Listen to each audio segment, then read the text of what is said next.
뭐 농가도 잘 아시고 현장에 계시기 때문에 사실 이게 뭐가 문제고 지금 어떻게 흘러가고 있다라는 건 뭐 아실 텐데, 제가 이제 오늘 말씀드리려고 했던 거는 우선 이제 정치관계법이 크게 어떤 문제를 가지고 있는가, 주로 이제 어떤 그것이 정치관계법이며 그중에서 특히 우리가 좀 주목해야 될 내용이 뭔가 요거부터 시작을 해서 이제 그 다음에는 그 각 정치관계법에 나와 있는 문제점들을 어떻게 해결할 것인가, 어떻게 이 문제가 좀 그 우리 당 나름대로 대안을 가지고 있는가, 뭐 이런 것들을 좀 말씀드리고, 그다음에 이제 그 최근 문제가 되고 있는 기초지방선거 정당 이제 폐지 논란이 엄청나게 되고 있습니다. 오늘도 뭐 전국에서 117개 단체가 공공명의로 광고를 해서 정당 이제 폐지하라 이런 것까지 됐는데요. 한 기사에 보니까 유력 일간지에 광고를 크게 실었다 그러더라고요. 그래서 유력 일간지를 보려고 했는데 지금 당사에 한겨레하고 경향밖에 안 들어오는데 저는 광고 안 찍히더라고요. 아, 그렇죠. 중앙일보. 역시 유력 일간지 중앙일보에는 광고가 117개 단체의 학회 뭐 이렇게 되어 있습니다. 이따가 그 자세하게 기사를 좀 보시게 될 텐데, 여기 소속되어 있는 단체들이나 뭐 학회라든가 조직 보면 이 맥락이 어디서 나오는지 대충 이제 감을 잡을 수 있을 정도로 일목요연하게 단체들이 됩니다. 그래서 뭐 그런 정도로 말씀을 드리고, 그 다음에 지금 우리가 좀 대중운동이라든가 이런 걸 좀 기획을 해야 될 것이다. 기획을 하면서 특히나 그 국회라든가 이런 정치에 대해서 굉장히 회의하고 불신하고 있는 유권자들이라든가 노동자 분들에게 어떻게 우리가 다가가야 될 것인가, 그런 이야기들을 좀 해보려고 합니다. 우선 그 정치관계법이라고 하면은요, 보통 이제 지금 저기 큐티가 안 되니까 일단 이걸로.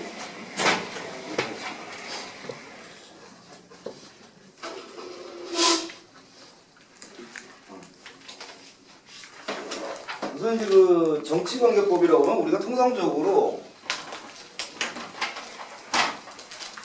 정당법, 그리고 이제 정치자금법,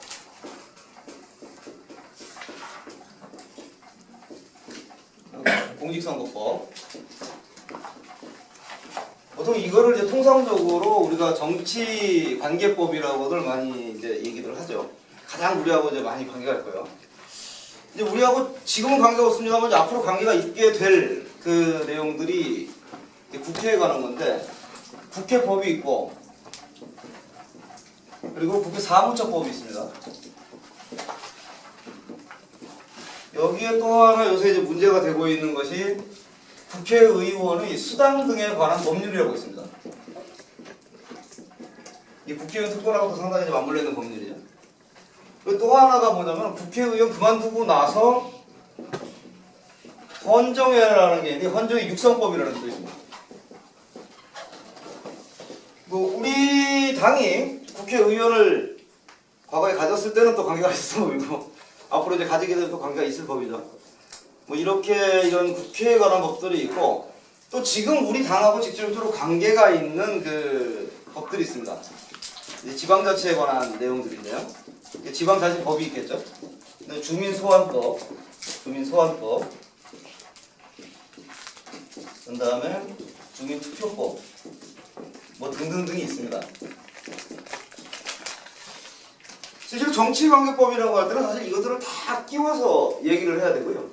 앞으로 우리들이 예컨대 그 대중운동을 만들게 되면은 그 운동을 하는 과정에서 이것들을 어떻게 잘 섞어가지고 우리 얘기는 좀 더 효과적으로 내보내고, 이제 보수정당이나 보수정치인들의 가지고 있는 어떤 기득권을 지키려는 논리들을 좀 깨고, 그런 내용들이 쭉쭉 이제 들어가야겠죠.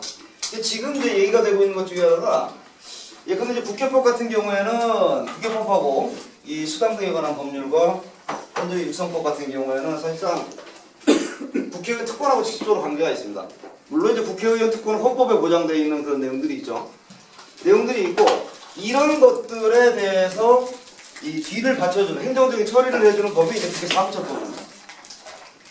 결국은 요 법들을 어떻게 우리가 치고 들어가야 이 그 정치에 혐오를 가지고 있는 대중들에게 그렇게 하면서 국회의원 특권 없앨 수 있고 국회의원들의 정치를 우리가 좀 이렇게 끼워줄 수 있겠구나라는 어떤 그 가능성을 열어줄 수 있겠죠. 그러면서 해야 되는 것들이 이제 뭐 이 내용들은 사실은 이 지방자치에 관한 내용들은 우리가 꾸준히 생활 속의 정치로서 풀어나가야 될 그런 내용들입니다. 근데 요거는 좀 제껴두더라도 이것을 하나의 그 방법적인 측면 수단으로 이용하면서 통상적으로 우리가 얘기하고 있는 이 정당법, 정치자금법, 공직선거법을 어떻게 개정할 것인가 이걸 바꿔내지 않으면 사실은 우리가 실제로 의회 정치라든가 제도권 정치를 하기가 굉장히 어려워지는데 지금까지 어려웠죠. 어렵게 만드는 내용들이 있고요. 여기 앞으로 보시겠지만 그래서 그런 것들을 깨고 나갈 때 적어도 대중들에 의해 동의를 구하는 어떤 내용으로서 이런 것들로 대중들의 등을 긁어주고 그러면서 이제 이걸로 우리 유혹을 바꿈으로써 우리가 필요한 것들을 찾아내는 그런 방법이 되지 않을까 싶습니다. 그래서 오늘 제가 여러분들께 말씀드리고 같이 좀 얘기를 해볼 것은 주로가 아니라 거의 대부분 이 세 가지 법률에 대해서 좀 얘기를 하려고 합니다. 그래서 이제 정치관계법이라고 하면은 제가 이 말씀을 드리는 다른 게 아니고요. 정치에 관한 법이라 물론 이것뿐만이 아니다. 많이 있는데 하여튼 이런 식으로 지금 많은 그 법률들이 관계가 돼 있고 그것들을 통틀어서 그 광의 의미하니까 변이제 갑자기 생각나요. 광의 의미로 이게 그 정치관계법이고 그 중에 특히 우리가 이 부분에 참고하겠다라는 걸 말씀을 드리려고 설명을 드렸습니다. 목차를 좀 말씀을 드리면 아까 말씀드렸듯이 정치관계법에 대한 어떤 그런 내용들을 좀 가져가 보고요. 그 다음에 좀 문제 중에 좀 전에 말씀드렸던 정당법, 정치자금법 이거에 대해서 정당법, 정치자금법, 공직선거법 이 내용들을 우리 당이 어떻게 그동안 얘기를 해왔고 앞으로 이제 어떤 식으로 가져도 좋겠다라는 제안 드리고 당면 과제에 대해서 말씀드리겠습니다. 그래서 사실 이 목차만 보더라도 좀 그 거의 총체적 난국이죠. 그냥 머리에 쥐가 나는 정도인데 이걸 이제 좀 조금만 인내심을 가지고 좀 봐주셨으면 좋겠습니다. 일단 정치관계법이라는 건 아까 말씀드렸던 저게 있기 때문에 뭐 더 설명을 안 드려도 될 것 같고요. 뭐 이 정도가 됩니다. 근데 제가 이제 그 주로 이 오늘 말씀드릴 거는 요 정당법, 정치자금법, 공직선거 중심으로 말씀을 드리도록 하겠습니다. 우선 그 정당법의 문제인데요. 정당법 같은 경우에 한국 사회에서의 이 정당법, 뭐 다른 거 마찬가지지만 정치자금법은 좀 예외로 두더라도 이 정당법하고 그 공직선거법은 지나치게 친절하게 만들어져 있습니다. 그러니까 원래 그 헌법에 정당 활동을 자유로 보장을 하고 국가가 그것을 이제 그 뒷받침을 해줘야 된다는 규정이 있고 그거에 의해서 그런 헌법 정신을 만들어 나가기 위해서 현실을 만들기 위해서 이렇게 정당법이라든가 그 이제 그 공직선거법이 필요한데 자율성이라든가 이런 거 없고 국가가 완전히 그걸 다 깨맞추려고 그러거든요. 실제로 이제 그 공직선거법 같은 경우 그렇게 된 거는 아주 오래된 유래가 있습니다. 이 이승만 정권 때부터 일본식 공직선거법 체제를 가지고 들어오면서 관리되는 선거 체계를 만들고자 굉장히 노력을 했고 막판에 그 성공한 게 지금까지 그냥 이어져 오고 있죠. 그 정당법 같은 경우에 보시면은 실제 정당 설립 요건이라는 게 인적으로도 그렇고 공간적으로도 그렇고 너무 이게 그 빡쳐가지고 다들 아시겠지만 일단 예컨대 중앙당은 서울에 나야 된다. 한국 그 정당법상 중앙당이 지방에 있으면 이거는 정당 설립 요건이 안 됩니다. 그 정당이 중앙당 지방에 못 두고 수도에 둬야 될 뿐만이 아니라 일단 정당 등록을 하려면 5개 최소 5개 광역시도 단위에 각 1000명 이상 5000명 이상의 그 당원이 있어야 되거든요. 이게 어떤 문제가 생기냐면 한국 사회에서는 결코 지역 정당이 만들어질 수가 없습니다. 아시겠죠? 녹색당 같은 경우가 단일 사안 정당이거든요. 거기는 진짜 뭐 탈핵하고 녹색밖에 없습니다. 생태 요렇게. 그러다 보니까 그 안에서 싸움질을 할 일이 없죠. 우리처럼 뭐 이렇게 모든 의제를 다 다루는 이런 정당하고 달리. 그래서 거기는 뭐 대의원을 추첨을 놓고 와도 아무 문제가 안 생깁니다. 근데 그 녹색당이 추구하는 어떤 그 정당의 모습이 하나가 뭐냐면 지역 정당이거든요. 지역 정당을 만들 수가 없는 정당법 때문에 결국 녹색당은 자기 꿈을 이 정당법 체계에서 꾸려나갈 수가 없습니다. 근데 지역당이 중요한 건 왜 그러냐면 어떤 분들이 그런 말씀을 하세요.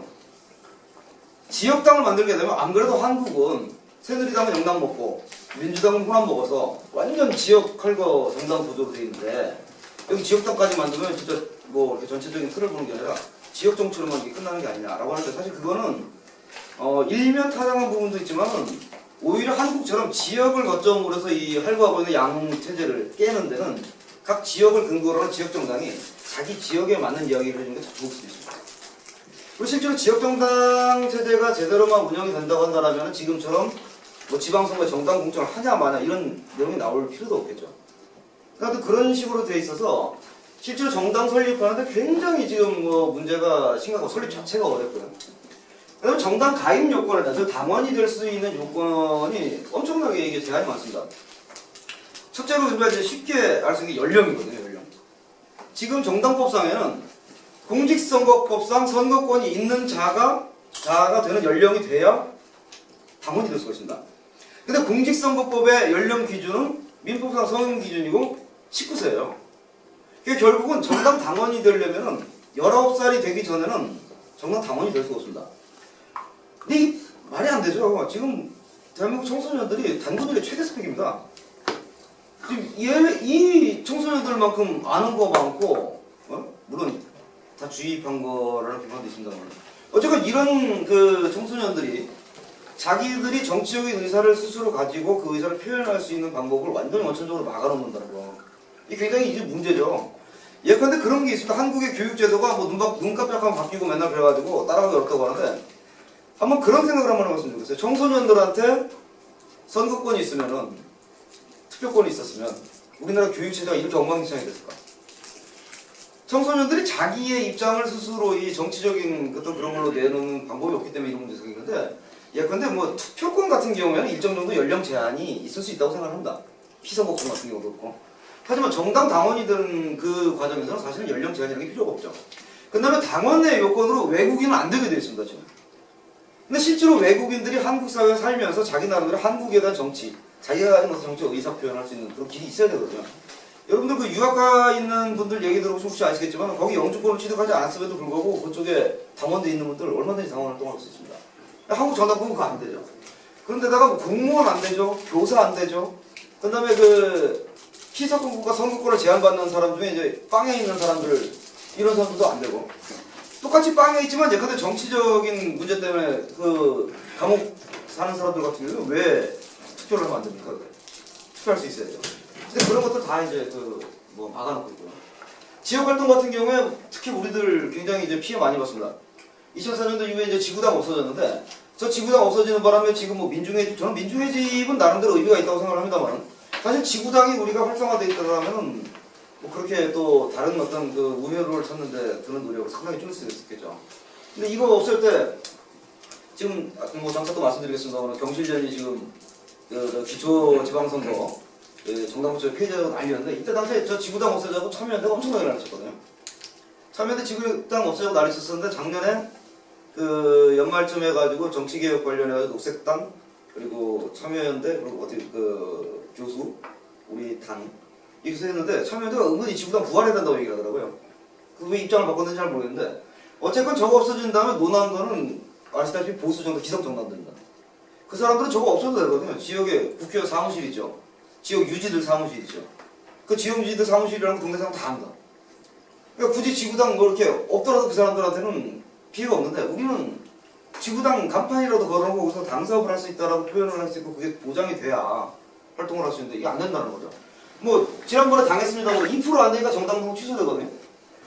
아니 1%를 못 얻어도 그 당이 자기들의 이념을 가지고서 꾸준히 지속성을 가질 수 있게 보장을 해주는 게 이게 헌법이 보장하는 그 정당 활동의 보장인데 2% 안 된다고 지금 등록 취소시켜버린다. 그리고 우리가 진보신당 연대회의 했더니 엊그저께 연합뉴스에서는 진보신당 연대회의라고 그 통합진보당과 그 뭐 진보정의당에 묻어서 진보로 이름 팔아먹으려고 그렇게 이름 붙여서 이런 기사까지 나오고 있단 말이죠. 그러니까 이런 문제들, 하여튼 여러 가지 문제들이 있습니다. 정당법 같은 경우에는 진짜 이 너무 상세하게 정당 구성 요건부터 이렇게 되어 있는 그런 문제들이 있고요. 정치자금법 같은 경우에도 마찬가지입니다. 가장 큰 문제가 이제 국고보조금 배분인데 지금 국고보조금 배분 문제가 어떻게 되냐면 국고보조금이 100이 있으면 그 중에 50은 그 원내 20석 이상의 교섭 단체를 가지고 있는 정당한테 일단 50을 다 나눠줍니다.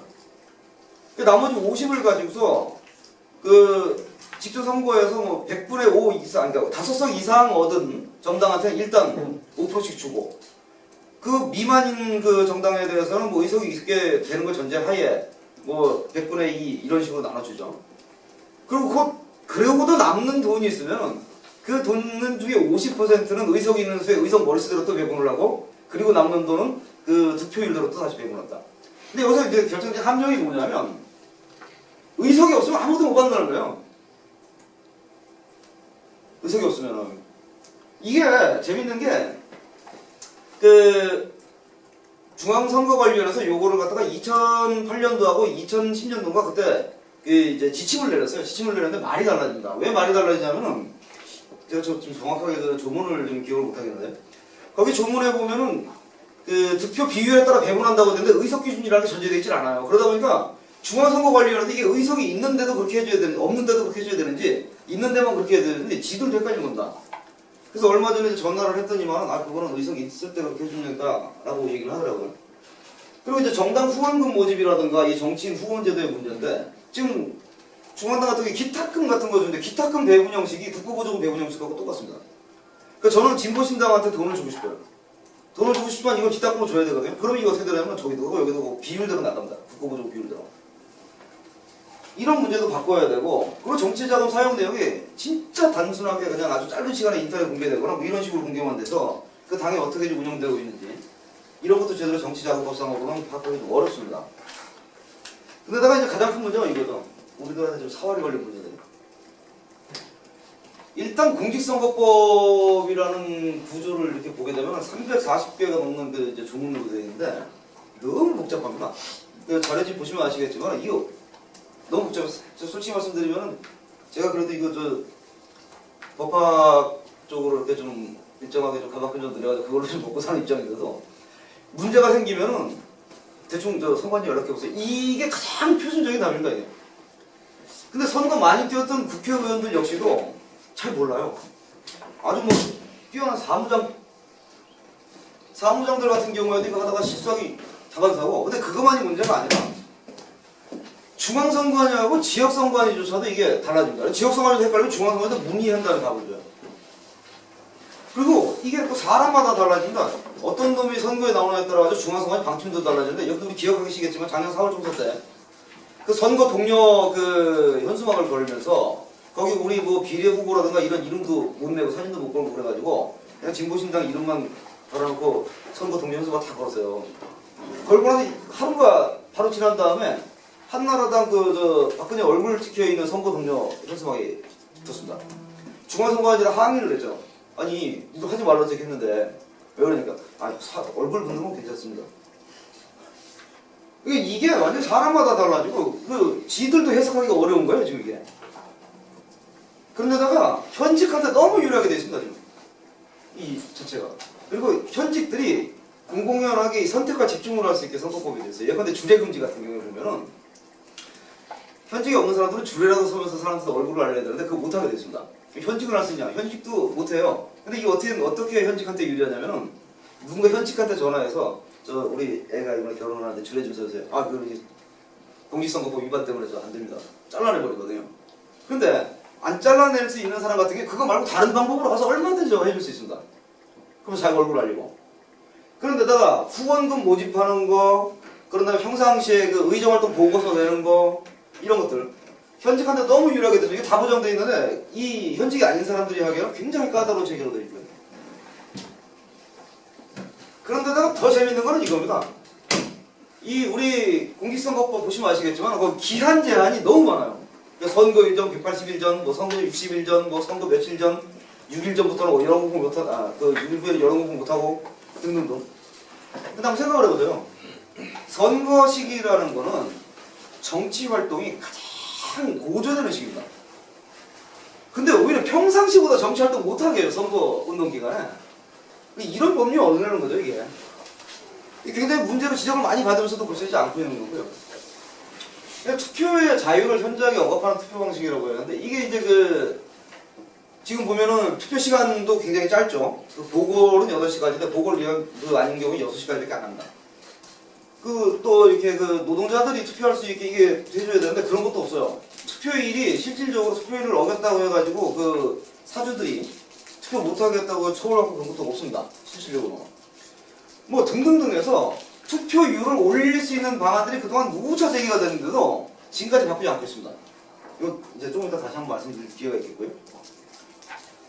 정치적 표현의 자유 억압하는 거는 뭐 더 말씀 안 드려도 되겠죠. 이거 뭐 저 지금 인터넷 게시판 실명제 같은 것도 있는데 이 게시판 실명제가 정보통신망법의 게시판 실명제가 지금 위헌이 돼가지고 이제 없어졌어요. 근데 아직도 공직선거법상의 실명제는 그대로 남아있거든요. 근데 웃기는 건 이 실명제를 만든 게 여러 당입니다. 2004년도에 걔들이 그거 해가지고 집어넣었거든요. 근데 지금 걔들이 지금 이거 뭐 없어져가지고 난리를 치고 있는 거죠. 자기들도 해보니 안 된다는 건데 이 게시판 같은 경우에 이건 막을 수도 없고 막아서도 안 되고 그리고 뭐 다양한 정도 뭐 트랙하다나 그런 거는 뭐 찌라시 나눠준 것까지 일일이 다 예컨대 우리 그 선거법상에는 호별 방문을 할 수 없게 되십니다. 그 교회 다니시는 분들은 호별 방문 하잖아요. 그래서 교회 나오세요, 천국 가세요 이거 하는데 우리는 진보신당 한번 찍어주세요. 우리 이런 사람이 뭐 아무것도 할 수 없습니다. 이거. 어느 나라고 이렇게 호별 방문을 이런 식으로 제한하고 있는 나라가 없고요. 그 다음에 뭐 특히 이제 비례대표들 같은 경우에 비례대표들이 평상시 아까 이거랑 또 이제 관련되어 있는 건데 평상시에는 예컨대 우리 과거에 홍사 전 대표나 뭐 박노자나 이런 사람들이 평상시에 자기 나가서 정치적 소신 얘기하고 막 청중들 모아놓고 얘기도 하고 길거리에서 마이크 잡고 떠들기도 합니다. 선거 운동 들어가면 못해요. 하면 안 됩니다. 비례대표 등록한 다음에 하면 큰일 난다. 비례대표 등록 안 하더라도 또 문제가 있죠. 우리 선거법상. 이렇게 돼 있고 특히나 이제 우리가 앞으로 얘기하겠지만 결선 투표라든가 비례대표제 같은 어떤 우리 그 정치적인 이 신진 그룹이라든가 중소정당이라든가 이런 사람들이 활동할 수 있게 여지를 만들어주는 제도들이 지금 우리 공직선거법상에는 없습니다. 이게 너무 복잡하고 막 이렇게 돼 있다 보니까 결국 이제 우리들이 할 수 있는 얘기는 이거죠. 뭐 어떻게 하라는 거야? 할 말이 없어. 할 수 있는 얘기가. 특히나 여기 가면은 이거 지난번에 이랬다가 이번에 이랬다가 뭐 어떻게 하라는 거지? 뭐 감이 안 잡히는 거죠. 그래서 이제 좀 얘기를 하다 보면은 우선 정당법 개정 사항을 좀 얘기하면 이런 거 없어야 된다는 거죠. 중앙당이 독도에 있어도 괜찮습니다. 물론 독도는 설치 못했죠. 울릉도에 있어도 상관이 없습니다. 자기들은 이 자연을 거쳐서 이 환경과 녹색을 얘기하려면 가장 좋은 곳이 울릉도고 그곳에 우리 당 사람들이 많이 와야겠다. 중앙당은 울릉도에서 이거 뭐 얼마든지 가능해야 된다는 거예요.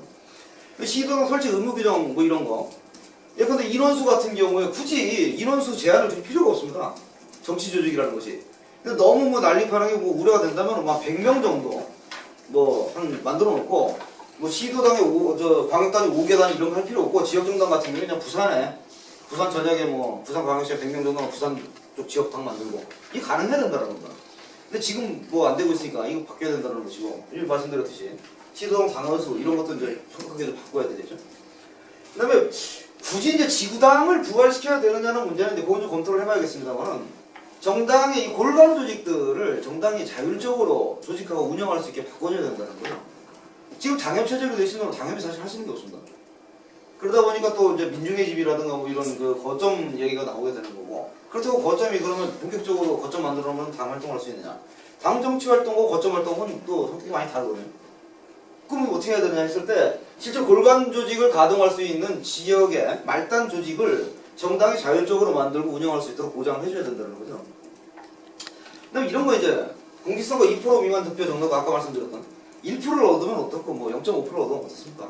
자기가 꾸준히 자기 정당 이름을 걸고 자기 이념을 가지고 정치 활동을 하겠다는 거 보장을 해주면 되는데 이게 필요 없다는 겁니다. 그다음에 이제 등록 취소 전과 동일명시 사유를 지금 이번에도 아까 말씀드린 연합뉴스 기사가 그런 차원에서 나온 건데 예컨대 녹색당 같은 경우가 등록 취소가 됐잖아요. 근데 녹색당이 다시 창준이 형태로 이제 등록을 하면서 녹색당 플러스라고 더하기 하나만 넣어놨습니다. 되거든요. 완전히 말장난인데 그렇게 하면 되고 그냥 녹색당 쓰면 안 되고 말이 안 되는 거죠. 이게 이제 저희들이 사실 민주노동당 때부터도 저희 얘기를 했었습니다. 아주 구체적인 내용들에 대해서는 어떻게 해야 될지 좀 더 우리가 고민을 좀 해보고 설계를 해야겠습니다만 제 생각에는 대충 저렇게 만들어 놓으면은 구체적인 설계와 계산은 다 중앙선거관리원에서 해주기 때문에 뭐 괜찮지 않을까 싶은데 그 자료집에 102페이지를 보시면은 거기 우리 당이 가지고 있었던 어떤 안이 나와 있습니다. 이것만 조금 길게 좀 설명을 드리면 지금 현재 아까 말씀드렸듯이 의석이 있는 정당, 특히 20석 이상의 원내 교섭단체를 구성하고 있는 정당을 중심으로 해서 나눠주고 있는데 이렇게 되면 결국은 돈 있고 의원이 있는 정당은 많이 먹고, 그 우리처럼 의원이 없고 굉장히 군소정당은 그 전혀 국고보조금 혜택을 받을 수 없는, 똑같이 국민 세금으로 받는 건데. 그래서 저희들이 제기했던 거는 그겁니다. 그 102페이지 밑에 보시면은 여기 소액당비 매칭 펀드제라고 되어 있는데, 일단 국고보조금 50%를 정당, 이거는 이제 그 비례대표가 확대되거나 그 독일식 정당명부제나 내지는 전면 비례대표가 됐을 때를 전제라고 얘기긴 합니다만, 일단 총선거에서 정당 투표 득표율에 따라서 우선 다 배분을 하고, 의사업과 관계없이. 그 다음에 나머지 50% 중에 25%는 소액당비 납부자 비율, 그 다음에 그 나머지 25%는 소액당비 납부액 비율로 나눠서 주자, 이런 식으로 좀 제한을 하고 있습니다. 물론 이제 그렇게 되면 소액당비 납부를 한 당원들의 정보를 얼마나 공개해야 될 것이냐, 뭐 이런 문제도 나오게 됩니다만, 어쨌건 뭐 충분히 그 저런 매칭펀드로 할 수 있는 가능성이 있고요. 그렇게 되지 않으면은 이 앞에 이제 그 본문에 자료가 있습니다만, 계속해서 국고보조금은 있는 사람한테만 가고 이제 없는 사람한테 안 간다는 거죠. 그리고 특히 그 선거보조금제는 제가 볼 때는 그 지난번에 이제 같이 당에서 논의했었던 분들하고도 얘기를 했습니다만, 이건 폐지해도 상관이 없다는 겁니다. 선거보조금. 왜냐면 선거보조금이 지금 국고보조금하고 똑같이 분배가 되거든요. 근데 선거는 현직에 있는 사람이나 아니면 신진이나 똑같이 선거에 나갑니다. 근데 현직에 있는 사람들과 그 정당은 국가에서 돈까지 받으면서 선거운동을 하는데, 그렇지 않은 사람들, 근데 무소속, 이 전혀 지금 대안이 없거든요. 그러니까 결국 제가 볼 때는 완전공영, 선거 완전공영제 가면서 선거 보조금제는 폐지하는 게 맞다. 그리고 이제 그 노동조합이나 이런 그 단체 중에 예컨대 새마을 뭐 운동협의회라든가 뭐 그런 거 맞죠? 재향군인회 뭐 이렇게 국가에 의해서 이제 법으로 보조금을 받거나 이렇게 되어 있는 단체들 말고, 기타의 단체들 같은 경우에는 이런 정치자금 기부라든가 선거운동, 정치활동의 자유를 일정 정도 보장을 해줘야 된다고 생각합니다. 그 다음에 이제 경상보조금 상한제 같은 경우도 좀 정당 이런 데 주는 거, 보조금 상한제 좀 필요할 것 같고요. 특히 이게 중요한 건데, 정당 회계보고등 이런 것들은 좀 투명하게 하자. 왜냐하면 사실 뭐 우리라고 해서 이게 문제가 안 되진 않을 겁니다. 과거에도 문제가 있기도 있었고. 하지만 보수 정당들처럼 그냥 계산기 두드려가지고 대충 때려 맞춘 다음에 자기들끼리 알아서 하는 걸로 중앙선관위에 보고하고 그걸로 끝나는 이런 게 아니라, 보고 싶은 사람이 누구나 일반인들이 보면서 내가 낸 세금을 정당이 어떻게 썼는가를 항상 볼 수 있게 이렇게 만들어주는 상시 공개제도 도입할 필요가 있다고 보고요. 그 다음에 이제 문제는 공직선거법입니다. 당은 지난 선거 때 선거권 연령, 이제 투표할 수 있는 연령을 17세로 낮춰야 된다라고 얘기했었습니다. 지금 18세로 낮추는 법안들이 올라가 있습니다. 국회에 18세로 낮추는 법안들이 올라가 있는데, 18세의 기준이 보면은 특별히 없고, 그 국제인권법이라든가 한국의 청소년보호법 등등에 보면 청소년의 기준이 대충 한 18세 정도로 맞춰져 있어요. 아동이라는 기준이 18세로 맞춰져 있습니다. 그래서 그 이상 되면 이제 주자라는 건데, 실제로 18세에 대한 기준은 외국도 거의 18세니 우리도 18세로 하자라는 것밖에 없습니다. 근데 당에서 이제 17세로 얘기했었던 건 다른 게 아니라, 17세가 되면은 소위 말해서 그 국민으로서의 권리와 의무가 발생하는 어떤 그 과정을 거치는데, 그게 바로 주민등록증 발급이거든요. 근데 주민등록증을 발급하게 되면은 17세, 만 10세 이상만 되면은 현행 법상 자기가 자원에서 군복무 입대를 할 수 있습니다. 자원 입대를 할 수 있습니다.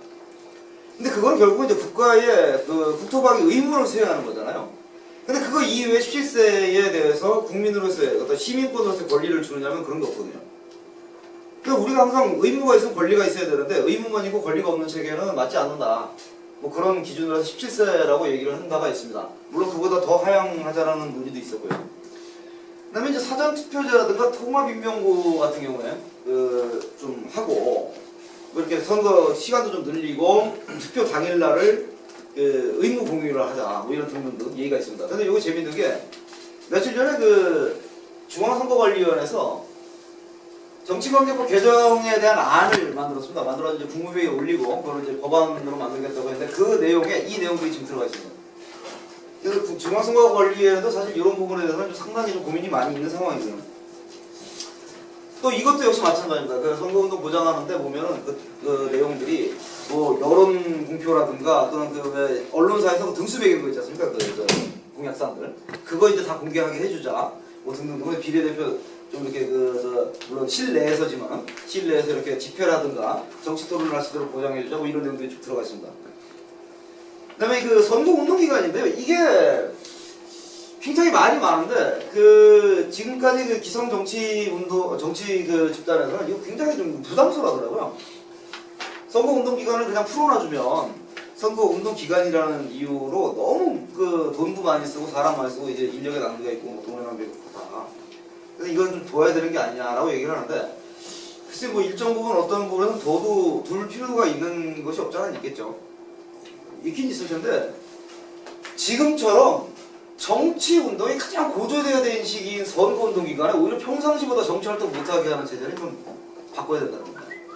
선거 운동 기간에 대한 규제들을 좀 대폭적으로 설명할 필요가 있겠고, 그다음에 결선 투표제라든가 전면 비례대표제 같은 거, 우리는 이제 그 지난 4월 총선 때 전면 비례대표제를 제시했습니다. 다른 정당에서는 과거 민주노동 때부터 지금까지는 이제 그 동일시 정당 명부제를 얘기를 하고 있고요. 작년 연말에 그 이제 문재인과 안철수가 새정치 선언을 할 때 안철수는 뭐 비대고 나발이고 다 필요 없고 200명으로 줄이자라는 얘기를 했었고, 문재인은 그 지역구 100, 200, 비대 100 이렇게 해서 그 정당명부 비례대표제로 가자라고 얘기했다가 그것이 합의가 안 됐기 때문에 앞으로 조정하겠다라는 내용으로 그냥 새정치를 두뭉실하게 들어간 것 같습니다. 근데 어쨌건 지금 그 새누리당을 빼고 민주당에서도 일정 정도 비례대표를 정당명부제로 늘리자는 얘기가 간헐적으로 나오긴 하고 있습니다. 저게 이제 비례대표제를 늘리는 것이 우리 당이 좀 더 이렇게 그 활동의 폭을 넓혀주지 않을까. 아까 말씀드렸듯이 그 선거를 완전 공영제로 좀 하고, 그래서 이제 기탁금제도 좀 하향 조정하고, 그리고 그 선거 공탁금 같은 거 후보 나갈 때 이런 것도 좀 낮추고 그렇게 했으면 어떨까 그런 생각을 하고 있습니다. 그런데 이제 그런 문제들도 있습니다만은 지금까지 말씀드린 거는 대략적으로 지금 아까 말씀드렸듯이 정당법과 정치자금과 공선법에 한정되어 있는 통상의 정치관계법의 전반적인 어떤 문제를 말씀드렸습니다. 그 뭐 제가 그 여기서 이렇게 다 설명 안 드리더라도 아마 다 잘 알고 계시는 걸 거고요. 근데 이제 지금 당장 아주 이게 논란이 되고 있습니다. 정당 공천제 폐지하자. 그런데 이게 지금 보니까 정당 공천제 폐지하고 그 지방자치 그 의회, 지방의회를 구성하는 어떤 선거를 지금 중선거구제로 되어 있는 부분들을 전부 폐지하고 전면적으로 소선구제로 가자라는 법안이 지금 7개인가 8개인가 올라왔습니다. 그거하고 지금 그 정당 공천제 폐지하고 또 맞물린 법안도 있고요. 이런 식으로 되면서 가는데 뭐 제가 별도 설명을 드릴 필요도 없겠지만은 결국 정당 공천제가 폐지가 되더라도 이 새누리당이나 민주당 같은 경우에는 사실 지금 민주당은 사실 근데 좀 빠지고 있습니다. 민주당은 굉장히 지금 그 소극적으로 물러서면서 이 기초지방선거 정당 공천제 폐지하지 말자라는 얘기가 계속 지금 아주 당론 차원은 아닌데 의원들에게 개별적으로 막 쏟아내고 있고요. 근데 어쨌건 이거는 사실은 정당의 자율사항입니다. 그 정당 공천을 하는 거예요. 사실 법에 할 수 있다라고 되지 해야만 한다고 되지도 않습니다. 지금. 그러니까 정당이 공천할 수도 있고 정당이 공천을 굳이 안 해도 되고 상관없습니다. 이건 정당의 자율사항이지 굳이 공직선거법에서 그 얘기할 필요가 없는 것이고, 그 다음에 비례대표 확대 같은 거라든가 이제 중선거구제 뭐 이런 것들을 좀 더 강화할 필요가 있는데 오히려 지금 기성 정치들은 거꾸로 가고 있다는 거죠. 이거 가지고서 좀 우리가 좀 얘기를 좀 해야 될 필요가 있고요. 이게 좀 가장 심각하게 좀 당면에 있는 문제입니다. 그다음에 국회의원 특권을 폐지하자라는 얘기는 우리가 좀 공세적으로 할 필요가 있다. 뭐 잘 아시겠지만은 지금 한 1억 6천 정도 작년에 1억 6천 정도 뭐 그렇게 뭐 국회의원 뭐 수당 등등 해가지고 받는다고 하는데 실질적으로 따져보면은 2억 4천 정도가 된다고요. 연간 그 국회의원이 개인적으로 하는 돈이. 지금 민주당에서 그 정치쇄신 특위에 올린 안 중에 뭐가 있느냐면은 국회의원 수당 30% 삭감안이 들어가 있습니다. 삭감안이 들어가 있는데 재밌는 게 작년에 국회의원 수당 20% 올 때 민주당 사람도 별로 반대 사람은 거의 다 동의해줬어요. 작년에 다 올렸다가 이제 문제가 되니까 이제 와가지고 30% 삭감해주자 그러는데 그 얘기는 결국은 그 작년에 봤던 수준으로 좀 돌아가겠다라는, 작년 20% 올리기 전 수준으로 가겠다는 얘기죠. 그거밖에 안 되는 것이고, 그리고 이 과정에서 그 새정치를 얘기하는 안철수 같은 경우에는 지금도 계속 그 국회의원 수 줄여야 된다. 돈 너무 많이 나가고 이게 너무 많이 필요하다. 이런 식으로 얘기를 합니다. 근데 그거랑 반대로 우리 같은 경우에는 국회의원 특권을 전면 폐지하자. 이것과 동시에 또 하나 요걸 가지고 할 수 있는 얘기가 뭐냐면 국회의원 정수합대입니다.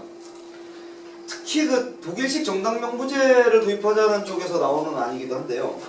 그러니까 지역구 1, 그 비례대표 1 이런 식으로 1대1로 좀 가는데 지금 상황에서 지역구 250명 정도 되는 지역구 인원을 줄여서 이 반반으로 가져가기는 너무 힘들어요. 왜냐면 지역구 국회의원들 반발이 너무 심할 테니까. 어떻게 해야 되냐? 그러면 지금 그대로 두고 지역구 250, 비례 250에서 500명 만들자. 대신에 현재 국회의원 특권들을 굉장히 눈에 띌 정도로 삭감을 하면서 그렇게 되면 돈은 거의 들지 않으면서도 비례대표가 늘어나면서 정수가 끌어갈 수 있다. 뭐 이런 얘기를 하고 있습니다. 산술적으로는 상당히 뭐 가능하고 뭐 우리가 이렇게 좀 그 어떤 이슈를 만들어낼 때는 좀 활용할 가능성도 좀 있겠죠. 물론 우리 당에서 지금 전면 비례대표제 얘기를 하고 있기 때문에 그것에 대해서 또 이제 어떻게 또 뭐 좀 잘 묶어가야 될 것인가라는 거는 또 더 따로 얘기를 한번 해봐야겠습니다. 이제 어쨌건 이것도 같은 얘기입니다만 지금 당이 좀 적극적으로 정치 의제로 만들어낼 것은 이겁니다. 현재 지금 요걸 얘기할 수 있는 정당들이 소위 진보 타이틀을 가지고 있는 3개 정당, 그다음에 민주당 정도인데 아시겠지만 민주당은 뭐 굳이 이 비례대표를 확대하겠다라는 의지가 그닥 없습니다. 이거보다는 오히려 지금 이제 안철수 신당이 만들어졌을 때 호남 지역을 어떻게 방어할 수 있느냐에 이제 초점을 맞춰져 있지 뭐 비례대표를 어떻게 더 하는 이거는 큰 관심이 없어요. 그 다음에 이제 통합진보당이나 진보정의당 같은 경우에는 이 얘기를 우리 뭐 진보신당과 마찬가지로 지금까지 계속 해왔고 주장을 하고 있습니다만은 사실 이쪽에서 이것을 먼저 이렇게 사회 의제화해서 들고 나갈 것이다라고 보기 조금 어렵습니다. 지금 그 심상정 의원이 국회 그 정치쇄신 특위에 들어가 있긴 해요. 정치쇄신 특위에 들어가 있긴 한데 거기서 과연 얼마나 이걸 가지고서 이제 할 것인가. 그리고 정치쇄신 특위에서 이 비례대표 확대하는 나는 장기 과정을 하고 있습니다. 지금 당장 이거 논의하자는 얘기도 안 하고 있습니다. 그래서 우리가 좀 얘기를 좀 먼저 해야 될 필요가 있지 않겠는가 생각을 하는데요. 특히 이제 이 문제들 중에서 좀 우리가 아주 민감하게 좀 봐야 될 것이 이 정당 공천제 폐지 문제입니다.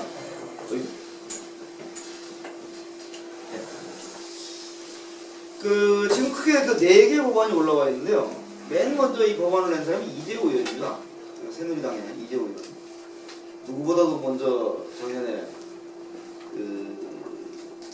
대선 예비 후보 등록을 해놓고 끝까지 철회를 안 했던 좀 강단 있는 사람이죠. 이재호가 지금 가장 먼저 이걸 내놨는데 이 사람이 하는 얘기는 광역 및 기초의원, 기초단체장까지 이 출마자들에게 당적 보유라든가 정당 표방을 못하게 금지하자. 그러니까 기초의원뿐만 아니라 기초단체장까지 이 얘기를 하고 있습니다. 그리고 이제 정당 공천제 폐지하면서 정당 지원도 금지하자 이 얘기를 하고 있고요. 유승우 의원이라고 있는데 이 양반이 지금 이제 이 사람도 새누리당이에요. 기초선거하고 소선거구제를 묶어서 기초선거는 다 소선거제로 가고 의원하고 단체장은 정당 공천 폐지하자. 대신에 이게 기초에서도 비례가 안 나오니 광역의원 선거 때 광역 비례를 전부 여성으로 하자. 이런 안을 내놓고 있습니다. 이렇게 얘기하면 여성들이 좋아할 거라고 생각을 했는지 모르겠는데 사실 이 얘기는 일종의 함정이죠. 대신에 지역구는 남자들이 다 먹기 때문에 정치활동 제대로 보여줄 수 있는 그런 부분들 자기 얼굴을 더 많이 팔 수 있는 그런 곳에서는 사실 지금도 지역구 출마할 수 있는 여성 정치인을 찾기가 어려운 상황인데 이렇게 되면 그거 핑계대고 그냥 할당으로 밀어줄 테니 저 지역구는 우리가 먹겠다 이런 식으로 갈 수 있겠죠. 신의진 의원이라고 이 사람도 새누리당입니다.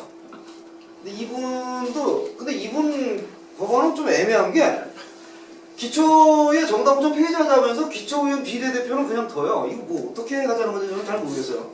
그러면서도 기초의원 비례대표는 전원 여성할당하자 이렇게 얘기를 해놓고 대신에 이제 기초의원 정수를 확대를 하면서 그 여성할당된 만큼을 그러니까 지금 있는 의원 정수 중에 여성할당 분을 그만큼 늘리자는 얘기가 아니라 지금 있는 의원 수는 그대로 놓고 여성할당 분만 더 늘리자는 얘기입니다. 좀 그런 식으로 좀 바꾸자는 얘기고 기초지방선거 정당 지원 금지하자 이런 얘기를 하고 있습니다.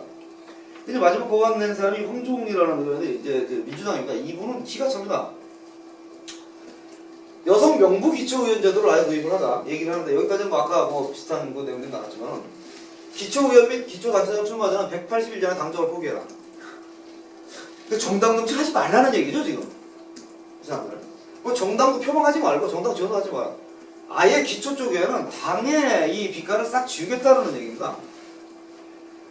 지금 뭐 이걸 보신 우리 동지들 표정이 거의 지금 뭐 이 수준인데 이게 지금 우리가 봤을 때는 말이 안 되죠. 말이 안 되는데요. 이 내용이 광범위하게 지금 확산되고 있습니다. 오늘 이 광고 아까 그 중앙일보 광고를 가져오셨는데 거기 그 전국의 117개의 단체 및 학회가 정당공천제 폐지 공약을 반드시 이행하라고 지금 냈거든요. 이게 나온 맥락은 제가 볼 때는 이제 몇 가지가 있는데 첫째로는 이제 이 정도 세 모았다. 이제 지역 정치를 하는 데 있어서 그 단체라든가 이런 데는 우리가 다 이제 정리를 했으니 중앙에 활동하고 있는 정당들이 이제 니들 알아서 기여라라는 어떤 시위적인 그게 있겠고요. 두 번째로는 아까 이제 민주당 말씀을 드렸는데 작년 총선과 대선을 겪으면서 물론 당론 차원에서 정리돼서 처음부터 나온 게 아니라 문재인 후보가 그냥 갑자기 그냥 뭐 정당공천 폐지 우리도 찬성하다 이런 식으로 가고 새정치 선언하면서 안철수하고 정당공천제 폐지하자 이렇게 합의 보고 이러면서 우연히 그냥 민주당도 다 정당공천제 폐지하는 걸로 쭉 갔는데 총선 망했죠. 대선 졌죠. 그러고 나서 보니까 호남 특히 이제 자기들이 지역에 거점으로 삼고 있는 호남에 지금 인심이 심상치가 않습니다. 그런데다가 지금 그 안철수 신당의 문제가 소록소록 나오고 있고 여러 가지로 민주당 차원에서는 자기들의 정당 타이틀을 걸고 정치 활동을 하는데 상당히 불리한 어떤 환경이 조성이 되고 있는 상황이에요. 그러다 보니까 얼마 전까지만 해도 사실 민주당 내에서 공공연하게 정당공천제 폐지하면 안 된다고 얘기했던 사람이 김기식 의원 한 사람밖에 없었습니다. 지금 이제 그 좀 안 좋은 일로 거의 지금 뭐 정치 활동을 접은 상황이긴 한데 그랬는데 최근 들어가지고 우후죽순으로 지금 정당공천제 폐지하면 안 된다고 의원들이 막 개별적으로 얘기를 하고 있어요.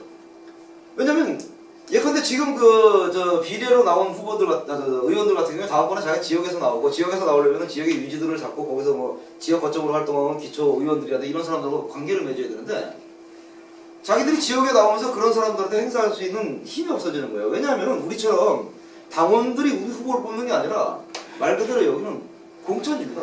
당 공천, 낙하입니다. 그러다 보니 지역 활동을 하는 데 있어서 이거 그대로 갔다가는 국회의원들이라든가 그 중앙당의 힘도 없어질 뿐만 아니라 지역 자체 차원에서 자기들 정당 이름을 알리지도 못하는 상황이 벌어져요. 지금 우리랑 비슷한 상황이 벌어지게 되는 거예요. 그러니까 민주당 입장에서는 이거 폐지하면 안 된다고 지금 계속 난리를 치고 있고 그러다 보니까 지금 총 8명으로 구성되어 있는 정치쇄신 특위 안에서도 거의 새누리당과 비새누리당파로 나뉘어가지고 찬반이 나눠지는 그런 상황이라고 합니다. 근데 어쨌건 이 단체가 오늘 이걸 낸 이유 중에 하나는 또 뭐냐면 내일 그 국회 운영위 정치쇄신 특위에서 공청회를 합니다. 그 정당공천제 찬반 공청회를 하는데 이걸 어떻게 참석을 한번 해보려고 좀 뭐 해봤더니 뭐 제대로 공개도 안 하는 것 같고 국회 안에 뭐 공지도 안 떠있고 저 아무것도 없습니다. 자기들끼리 모여서 뭐 하려고 그런 것 같긴 한데 물론 이제 뭐 자료주는 어떻게 구했습니다. 구했는데 내일 벌어지는 공청회를 앞두고 이처럼 엄청나게 많은 이 한국 사회의 여론이 정당공천제를 폐지하라고 요구하고 있다는 걸 보여주려고 이런 광고를 씌운 것 같기도 하고요. 그런데 이제 여기서 한번 보시면 아까도 이제 얼핏 말씀드렸습니다만 요 밑에 단체들이 있습니다. 단체들이 있는데 이 단체들 거의 대부분이 여기 보시면 이제 전국 시장 군수 구청장 협의회, 시군 자치구 의장 협의회 이렇게 되어 있고요. 그리고 이제 시도 의정 협의회, 그 지방의 발전연구원 이런 데가 이제 끼어 있고 나머지를 보면 이제 경실련, 지역 경실련, 한국 YMCA, 지역 YMCA 이렇게 뭐 이렇게 지금까지 계속 반대했던 폐지하자고 했던 그런 그 단체들이 속해 있습니다. 그리고 학회들 보시면 아시겠지만 한국정보학회, 지역사학회, 거버넌스학회, 지방자치학회 이 사람들이 사실 이 정치로 지방자치를 바라보는 사람들이 아닙니다. 거의 대부분의 경우에 지방자치를 행정으로 바라보는 사람입니다.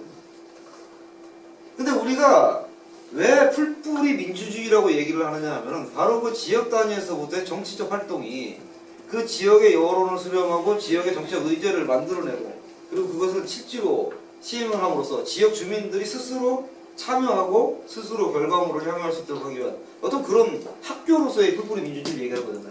이 정치 활동이거든요. 근데 이 사람들은 이걸 행정으로만 바라보는데 왜 행정으로만 바라보냐? 효율 때문에 그렇습니다. 효율. 실제 행정 효율이라는 게 지방의회에서 만날 난리를 치니까 도대체 이거 행정 집행을 못하겠다. 그것 때문에 지금 학을 띄고 이거 폐지하라고 전면에 나서 가지고 활동하고 있는 성남 그 시장입니다.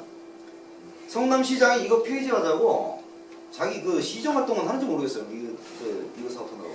그 정도로 지금 뭐 뛰고 있는 그런 상황인데, 어쨌건 이 과정에서 실제로 정치를 고민하면서 어떤 이념적이라든가 또는 우리가 어떤 새로운 사회를 구성한다든가 이런 쪽의 얘기들이 나오기 어려운 조직들이 모여가지고 좀 얘기를 하고 있습니다. 또 하나, 사실 이 사람들이, 이 단체들이 과거에 정당 공천이 없었을 때 기초지방선거 같은 경우에는 상당히 영향력을 발휘할 수 있었던 단체들이었다는 거죠. 물론 지금도 맘만 먹으로 할 수 있습니다. 어차피 그쪽에 다 유지들이 나오는 거고 거기 나오는 그 보수정당 사람들이 관계에 안 맺고 있는 사람이 없을 테니까. 그럼에도 불구하고 그때와 지금과 자기들이 가질 수 있는 영향력의 차이라는 것에 굉장히 어떤 그 한계를 느끼고 있는 것 같아요. 경실련에서 나온 자료들을 보면 얼핏얼핏 그런 그 뉘앙스들이 풍깁니다. 그 지역의 단체와 이런 데서 더 잘 아는 사람들이 나와서 이런 사람들이 추천을 하고 그렇게 해가지고 이 지방의회를 꾸려야 된다 뭐 이런 얘기들 계속해요.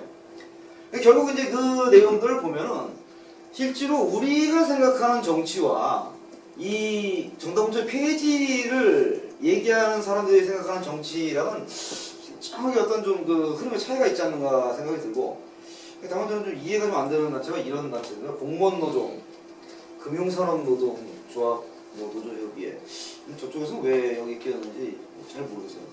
어쨌건 뭐 이런 식으로 지금 그 기초지방선거 정당공천제를 폐지하자라는 논의가 굉장히 좀 크게 이야기가 되고 있습니다.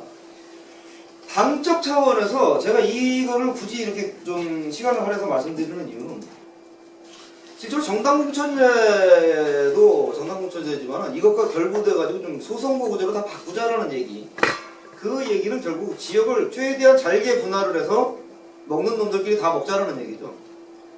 결국 군소정당이라든가 또는 이념적으로 뭐 좀 새로운 이야기를 하는 이런 정치 집단에게는 더 이상 자리를 내주기 싫다라는 그런 얘기가 이제 같이 나오는 건데, 재미있게도 지금 이 정당공천제 폐지하자라는 단체들 속에서도 보면은 소선거구제를 해야 된다고 주장하는 단체들이 굉장히 많습니다. 이게 우리한테 어떤 영향을 미칠 것인가는 뭐 제가 굳이 일일이 설명을 안 드려도 뭐 여기 친구들 더 너무 잘 알고 계시겠고요. 제가 계속 뛰고 계시는 분들이기 때문에. 당이 내년 그 4월 총선을 준비하는 과정에서 이 문제부터 좀 본격적으로 이슈화하면서 크게 좀 치고 나가야 되지 않을까 싶은 생각이 있습니다. 그래서 이제 전혀 다른 얘기를 하는 당이 있다. 뭐 진짜 어떻게 보면 한 줌도 안 되는 당인데 저희들이 뭘 믿고 이런 소리를 하는가, 이렇게 좀 의아하게 만들어줄 필요도 있는 것 같고, 실제로 정당공천제 폐지에 관해서 의견을 낸 정당은 통합진보당하고 진보신당 두 군데입니다. 통합진보당은 의견은 냈으나 내부적으로 지금 이것에 대한 대응을 하겠다는 어떤 흐름은 없는 걸로 알고 있습니다. 그래서 이제 우리 과제는 그런 거죠. 정치관계법을 위한 대중적인 운동을 좀 기획을 해보자. 그 자료집 뒤편에 보면은 이 브리티시 컬럼비아 시민회의하고 뉴질랜드 국회의원 선거 정당 명부제 도입 사례가 있습니다. 이제 앞에 사례 같은 경우에는 원래는 이제 이 정치 집단, 정당과 그 후보자가 공약으로 내걸었던 사례였어요. 우리처럼 민의가 그 비율대로 이 정치 의석으로 반영되지 않는다라는 그 비판 때문에 그걸 제대로 반영해볼 어떤 걸 만들겠다고 했는데, 그래도 굉장히 잘 됐습니다. 그 시민회의의 운영 자체는 잘 됐는데 막판에 이제 그 결정을 할 때, 투표를 할 때 60%가 안 나오는 바람에 무산이 되긴 했었는데, 어쨌건 이제 좀 이거는 한 가지 측면에서는 뭐냐면은 정치 집단이 먼저 솔선수범해서 그걸 의제로 만들었고 뭐 밀렸건 어쨌건 자기들이 그 시민회의를 구성을 하고 거기에 지원을 했다라는 거죠. 근데 우리 사회에서는 아마 그렇게 할 정치 집단, 새누리당에서 그렇게 할 것 같지는 않고요. 민주당도 마찬가지고. 이제 그거는 좀 다른데, 뉴질랜드 같은 경우는 진짜 저거는 뭐 정치인들이 하자 공약해놓고 나중에 쌩깝니다. 그러니까 그 유권자들이, 시민들이 화가 나가지고 자기들이 조직 만들어가지고 막 엄청나게 광범위한 운동을 벌여내는, 그 결국 여기 성공을 했죠. 그리고 실질적으로 뉴질랜드가 정당명부 비례대표제를 도입한 이후에 일정하게 과거와는 다른 성과들이 나타나는 게 드러납니다. 여기서 이 관계, 이 사례를 좀 우리가 좀 참조를 하자라는 얘기는 다른 게 아니라, 구성을 정부가 정당과 정치인이 했건 아니면 자발적으로 했건 간에 일단 이 정치 의제를 가지고도 대중운동이 조직화되고 운영이 될 수가 있다는 거죠. 사실 한국 사회에서 정치관계법을 개정하자고 시민들이 나서가지고 막 했던 사례는요, 실제로 이제 정당법이나 정치자금 공사법 이 과정에서 이 제도 자체를 바꾼다기보다는 예컨대 그 이제 낙선운동 같은 거 했었지 않습니까? 낙선운동 같은 경우에는 낙선운동 사실 실패를 했죠. 전부 다 그 벌금 받고 그거 하면 안 된다고 이제 법원에서 판단됐고. 근데 오히려 이제 그 지방자치 관련돼 가지고 그런 운동들이 성과를 거둔 게 있습니다. 예컨대 주민소환법이나 주민투표 같은 것이 대표적인 케이스거든요. 근데 이제 그 시민단체들이나 인권단체들이 법무부에 저번에 막 그 의제를 제기를 했고, 그 굉장히 많은 과정을 거쳐가지고 저 법안들을 이제 그 정치 집단이라고 얘기를 하면서 만들어낸 법들이 있는데, 지금 그 브리티시 콜롬비아나 뉴질랜드 같은 경우를 말씀드리는 거는 지방자치에서 주민소환법이나 주민투표법에서 했었던 것과 마찬가지로 정당법이나 정치자금법, 공선법, 공직선거법 같은 경우도 이런 운동을 만들어내서 기성 보수 정치 집단을 움직여낼 가능성이 있다는 겁니다. 그런 걸 참조를 해서 우리도 좀 만들어 보자라는 것이고, 그 다음에 정치공익법 개정, 주로 저 위에 있는 세 가지 정치공익법 개정을 통해서 이 개정을 위한 광면 사회운동을 만들어 보자. 그리고 그 과정에서 뭐 군소정당들과 정책연대 및 선거연대를 통한 이런 의제화도 좀 해보고 그래봤으면 좋겠다. 물론 앞으로 이제 그 연말 지나면서 내년 지방자치 선거 전까지 그 한국 사회 정치 지형이 어떻게 변할지는 뭐 저도 예측하기 좀 어렵습니다. 뭐 안철수 신당이 만들어질 거냐, 아니면 민주당 합칠 거냐, 뭐 이런 것도 뭐 상황설화가 있고 그런 가능성도 여러 가지가 또 있고 그러다 보니까 어떤 정당하고 어떻게 해야 될지는 모르겠습니다만은 일단 우리들 같은 경우에는 이 내용들은 그 새누리당이나 뭐 민주당까지도 그렇지만 이런 어떤 거대 정당을 제외한 나머지 정당들 간에는 정책연대나 선거연대가 가능하지 않겠는가. 그러면서 요걸 위해서는 대중들에게 호응을 얻을 수 있는 하나의 그 좀 뭔가를 좀 던져줘야 된다. 그게 국회 특검 폐지다. 뭐 이런 것 내용들을 가지고 운동을 좀 기획해 볼 필요가 있지 않겠는가 생각한다. 그리고 이제 이런 운동과 더불어서 당 차원에서 아주 조직적이고 적극적으로 이 정치공익 관련 현안 문제들에 좀 대응을 해야 된다. 이거는 이제 전반적으로 이제 저런 운동을 만들어서 크게 예컨대 하나의 단일사안이라고 한다면 비례대표 확대 같은 것들을 사회 운동화 시켜내는 거지만은 일단 우리한테 당면한 어떤 그 우리 당의 이 문제들, 정당공천제 폐지에 대한 문제들, 이런 문제들 좀 적극 반대를 하고 이런 조직도 있다, 뭐 이런 거 얘기도 하고 또 국회 특검 폐지 이런 거 사회 의제화하고 결선 투표제 도입이라든가 비례대표제 확대 같은 경우 이런 것들을 좀 공론화해내고 그 유권자들을 설득하는 그런 과정을 좀 거쳐야 될 거라고 생각합니다. 더불어서 당연한 얘기입니다만은 하루속히 당 역량을 강화를 하고 2014 지방선거 준비를 철저히 하면서 그 과정과 그 결과를 통해서 대중들에게, 유권자들에게 아, 저 당이 맨날 이상한 소리하고 허경영하고 비슷한 소리하는 그런 당인 줄 알았더니 뭐 맡겨도 좀 할만한 당이구나 라는 신뢰를 줄 수 있는 그런 내용들을 좀 만들어야 되지 않겠나 그렇게 생각을 합니다. 사실 뭐 지금 여기까지 말씀을 드렸습니다만은 그 모두의 처음에 시작할 때 말씀드렸듯이 저보다 더 많이 부딪혀 보셨고 저보다 더 많이 경험을 해보셨던 그런 분들이기 때문에 제가 뭐 굳이 여기서 또 뭐 설명을 안 드려도 또 잘 아실 것 같고 앞으로 이런 부분들을 좀 의제화해내고 기획하고 사업으로 만들어서 좀 그 정당법이라든가 정치자금법이나 공직선거법 바꾸는데 당이 좀 뭔가 이렇게 좀 앞장서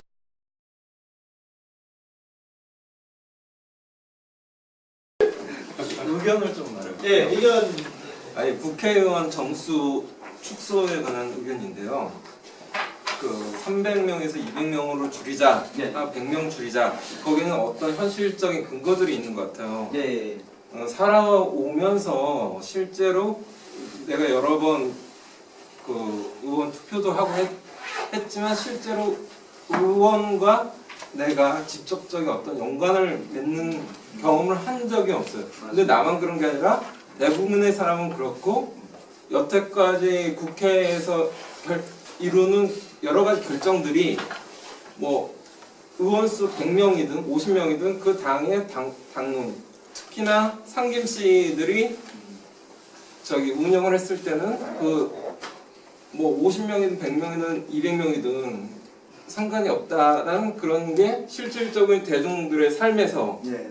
이렇게 경험을 했으니까 근데 또 다른 한쪽에서 이제 의원 정수를 획기적으로 한 500명 늘려야 된다는 또 근거는 뭐 행정부라든지 국가 살림을 하는데 엄청난 예산을 들어가는데 의원들이 그 더 많은 비용으로서 효율적으로 국가가 나아질 수 있다. 그럼으로써 의원 정수는 더 늘려야 된다.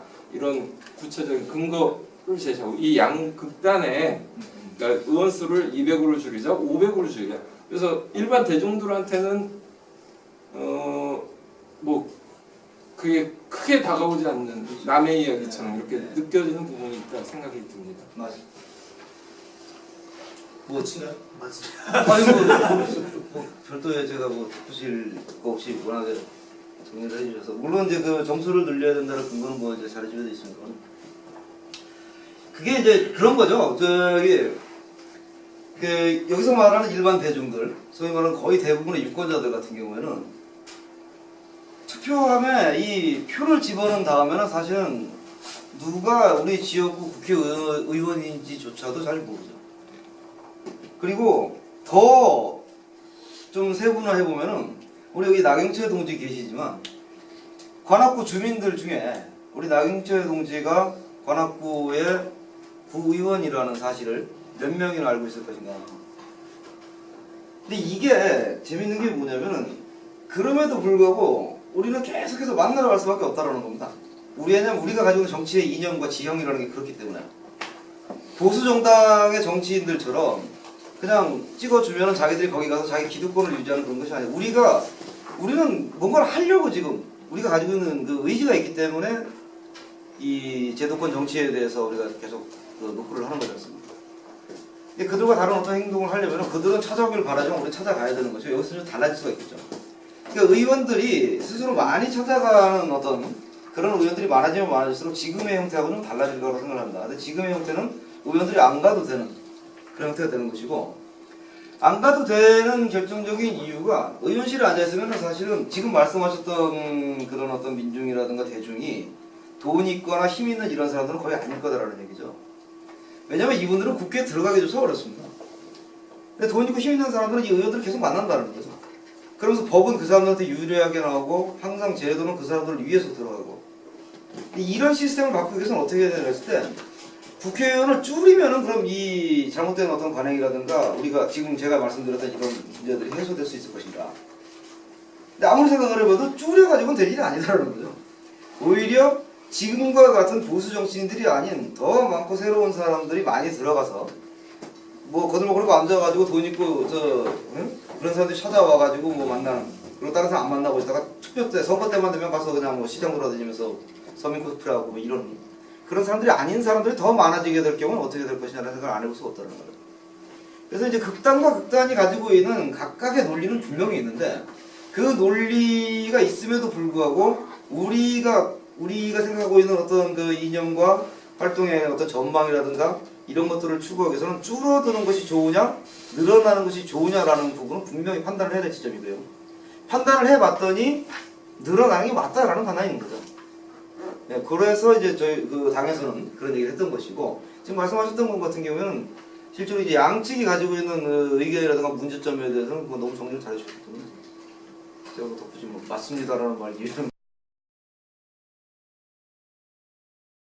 말씀하셨던 국회의원 특권 폐지가 우선돼야 되는데 국회의원 특권 폐지를 하기 그 얘기를 하는 게 좀 약간 너무 구체적이지 않다라고 하기 위해서는 아까 말씀하셨던 국회의원 특권 폐지가 우선돼야 되는데 국회의원 특권 폐지를 하기 그 얘기를 하는 게 좀 약간 너무 구체적이지 않다는 생각이 사실 들더라고요. 우리나라가 일단 국회의원 특권을 폐지하겠다는 얘기는 국회의원들한테 주는 연봉부터 줄여서 그 이후에 뭐 연금이라든지 그런 것까지 다 손을 대겠다는 얘기인데 국회의원들이 그 자리에 앉아서 먹고 사는 걸 해결해 주지 않으면 본인이 먹고 살 걸 해결하기 위한 겸직이 허가돼야 되고 그러다 보면 우리나라 뭐 현재 있는 사람들이 보면은 그 겸직을 통해서 말씀드린 시간이 너무 없어서 왜냐면 그것만 가지고 얘기를 해도 조금 한 대여섯 시간을 얘기를 해야 되는데 왜 그러냐면 뭐 저거만 하나 말씀드릴게요. 근데 세비 보통 세비라고 얘기하잖아요. 이 세비라는 법정 용어는 없습니다. 법정 용어는 이게 수당이거든요.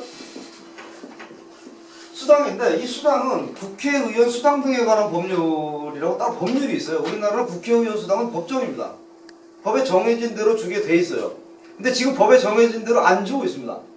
법에 정해진 대로 어떻게 되어 있냐면 1988년도 기준으로 104만 원인가 얼마를 주게 돼 있어요.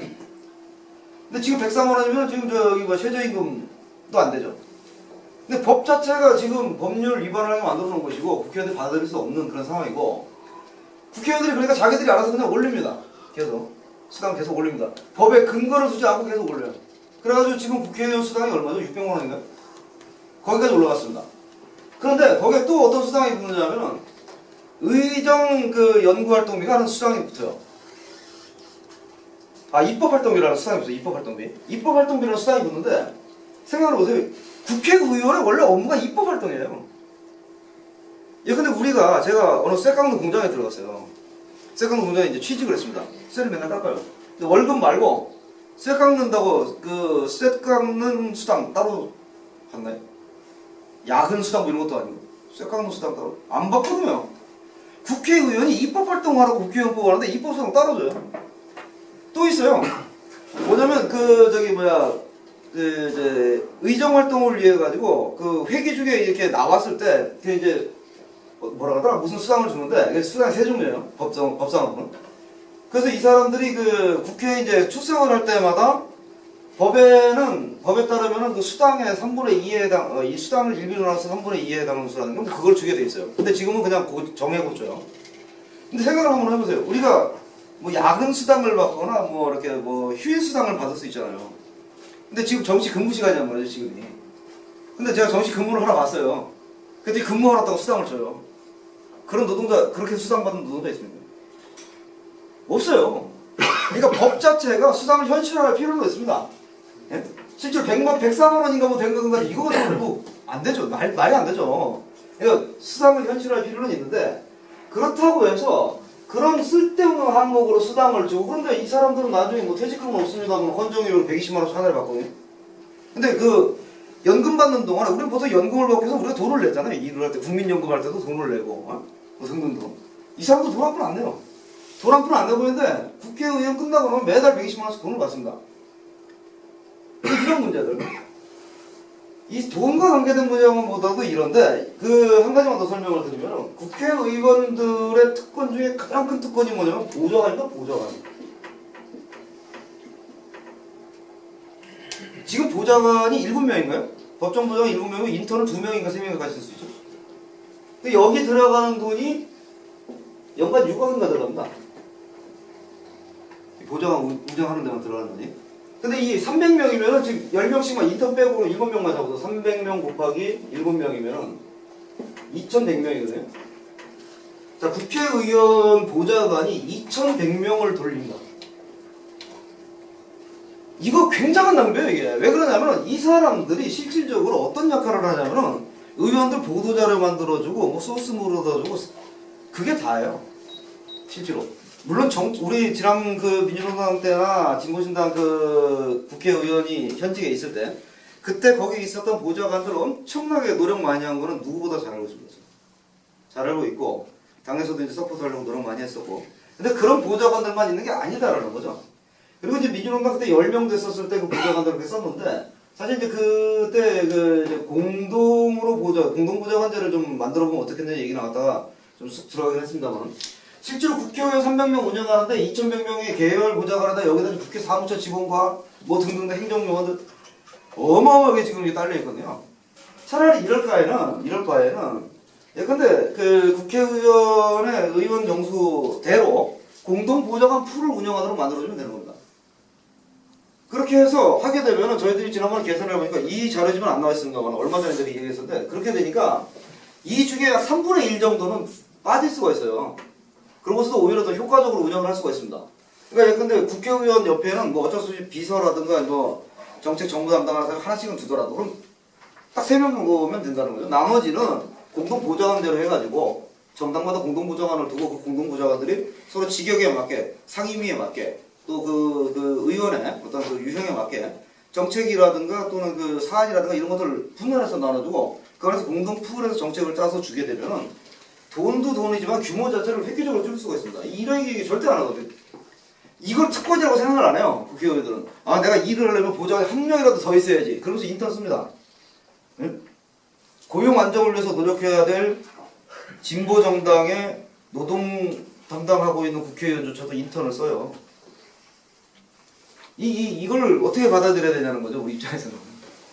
물론 인턴 제도가 그냥 무조건 나쁘다고 얘기할 수는 없지만 어쨌든 그런 상황들이 있기 때문에 구체적으로 얘기를 얼마든지 만들어낼 수가 있고요.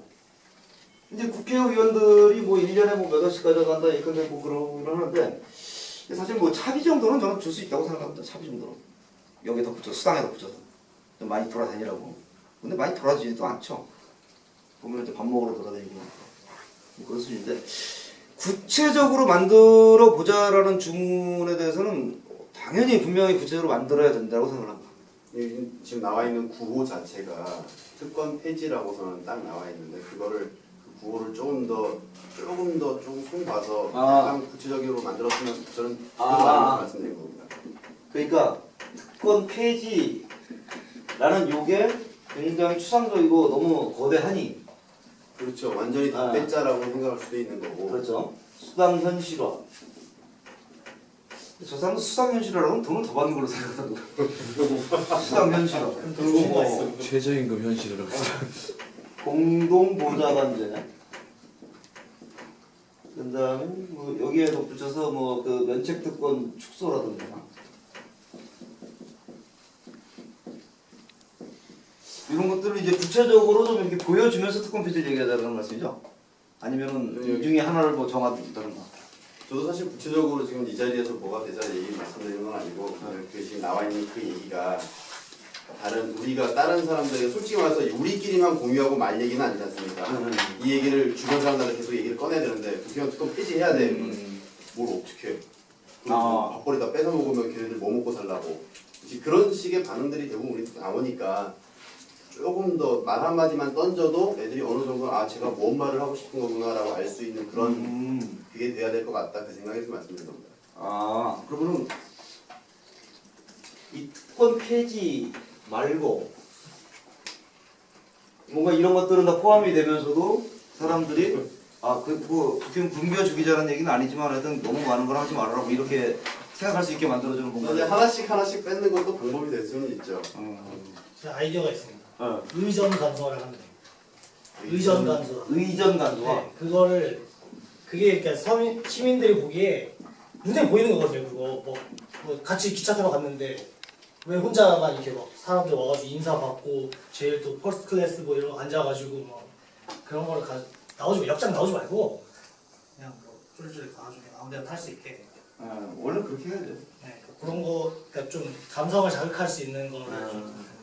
의전 간소화. 의전을 좀 해드려야 될 것 같아요. 기출구면 의전. 안 그래도 간소하게 갖고 계시면 그런 얘기하면 아닙니다. 의전은 해야죠. 들고 말씀드리면 저는 동작당협의 김종철이라고 하고 그 비례대표 확대가 이제 우리 당의 주요한 방향이고 더 정확하게 하면 이제 정당 명부 비례대표제가 이제 주요한 선거 제도로 자리 잡는 그런 거고. 근데 이제 이전에 그거를 얘기하는 방식이라는 게 소수 정당도 이게 진출할 수 있어야 된다.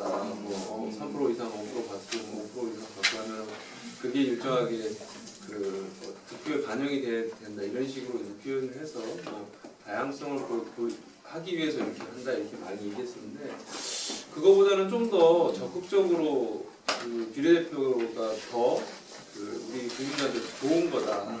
특히 이제 기득권 세력이 아니라 사회적 약자들에게. 근데 이거를 제가 최근에 이제 복지국가의 정치학이라고 해서 이제 미국의 하버드 대학의 경제학자들이 뭐 페이지북에 쓰기 썼는데 그걸 분석을 했더라고요. 그래서 왜 유럽은 복지국가를 만들었고 미국은 만들지 못했는가를 자기들이 이제 여러 가지 통계를 넣고 분석을 했는데 유의미한 통계는 딱 두 가지였다. 하나는 유럽이 미국보다는 상대적으로 인종적으로 단일해서 그러니까 소위 같은 국민들이 어려움을 겪고 있으면 그에 대한 그 공감도, 그래서 그걸 지원해야 한다는 호감도가 높았던 게 아주 크고, 두 번째는 미국은 우리나라처럼 승자 독식의 선거제도이기 때문에 주요한 정당들이 항상 중간을 차지하기 위한 경쟁을 한다. 그러니까 예를 들면 안철수를 잡기 위한 경쟁을 하는데, 그럼으로써 실제로 어떤 정책 차이가 없어지고 누구나 다 서로 할 수 있는 것을 약간의 어떤 감성을 보태서 하는, 그러니까 주요한 모순이 발현되지 않는 상태임에 비해서 유럽은 어떤 좌파라든가 사회주의 정당들이 일정한 비례대표제를 통해서 발언권을 가지게 되고, 그러면 이제 예를 들면 중도좌파 정당이라고 한다면 그 중도좌파 정당이 중간보다는 자기보다도 좀 더 이렇게 사회적 약자들을 더 강하게 대변하는 그런 그 좌파 정당들의 손을 잡기 위한 다양한 정책을 씀으로써 아주 강력한 그 복지국가를 만들게 되었다라고, 이게 두 가지 요소가 굉장히 중요한 복지국가 요소라고 얘기를 하더라고요. 저는 이래서 이런 방식으로 해서 비례대표제라는 게 실제로는 더 이렇게 가난한 다수에게 더 많은 이해를 가져다 줄 수 있는 제도라고 하는 걸 우리가 잘 홍보했으면 좋겠다는 의견이 하나 있고요. 두 번째 질문은 아까 이제 우리 그 내년도에 있을 지방선거에서 정당 공천제 폐지와 관련하여 그 통합진보당하고 우리만 그 입장을 냈다고 했는데요.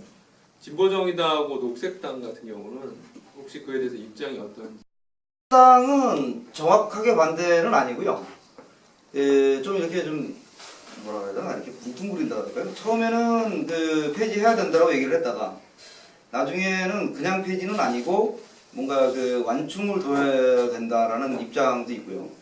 그 하승수 대표하고 얘기를 했을 때는 그 정당 공천제 자체를 폐지한다라는 것에 대해서 당론은 없다라고 얘기를 하더라고요.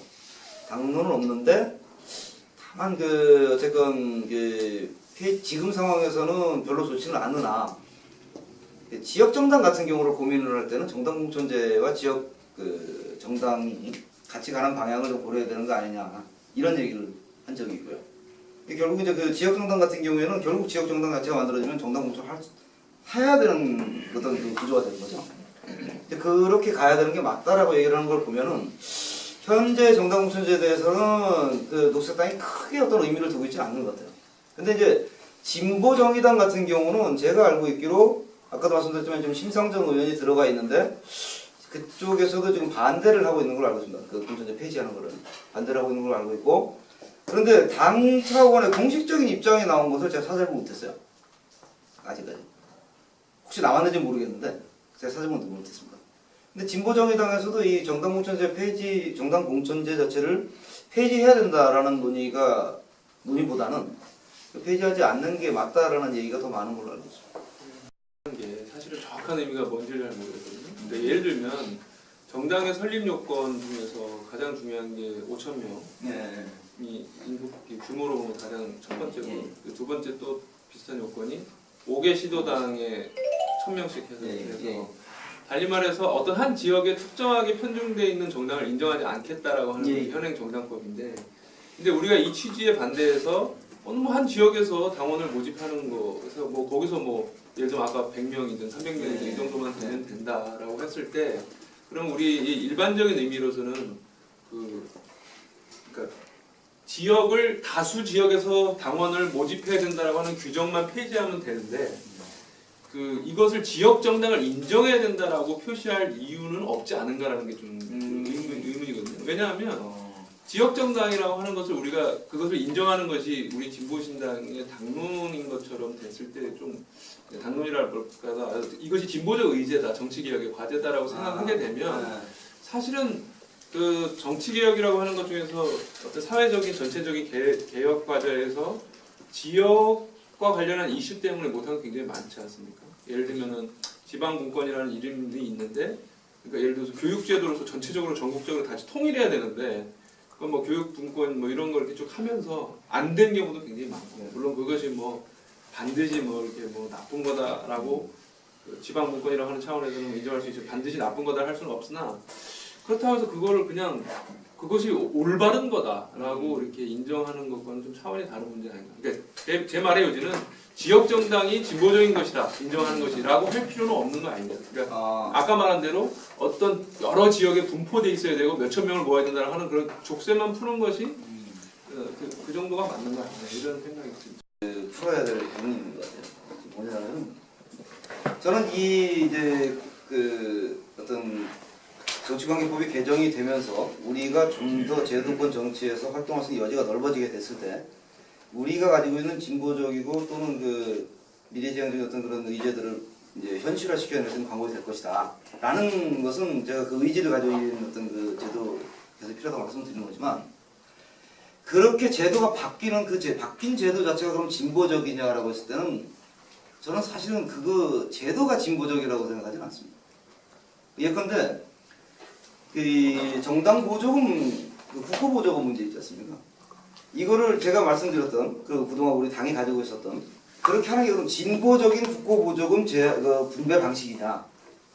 라고 했을 때 글쎄 진보라는 가치를 어떻게 이제 좀 약간 좀 그 다르게 볼 수 있을지 모르겠습니다. 제가 볼 때는 그거는 진보냐 뭐 진보적이냐 아니면 뭐 퇴보냐라는 차원의 문제가 아니라 굉장히 합리적이고 그냥 상식적인 수준으로 좀 바꿔보자라는 정도가 아닌가 생각이 드는 거죠.